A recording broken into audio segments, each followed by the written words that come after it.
Hi, Zach Petros here from MarineMax Jacksonville, and we're standing on a brand new 2019 Scout 320 LXF. This particular LXF is powered by twin Mercury 350 Verados with joystick piloting.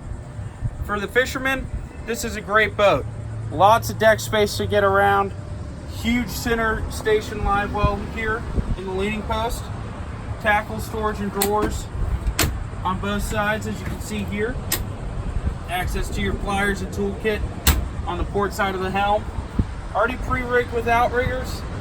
This boat's pretty much ready to fish. You got twin 16-inch Garmin's in the dash. Of course, Mercury's JPO or joystick piloting for outboards. Mercury vessel view, digital binnacles making it easy to shift and operate the boat. Great helm setup.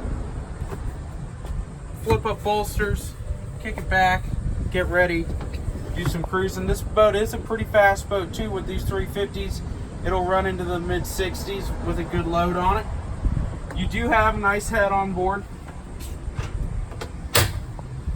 As you can see, you got a spacious head, also a small berth. Makes it great for storage. Moving forward, you have your traditional V-bow. Lots of seating up front, storage on both sides. Also, forward console seat, not a lounger, but a standard seat. Good, giving you good deck space up front. In-floor storage, also anchor windlass already rigged on this boat. Come on down and take a look at this brand new 320 LXF.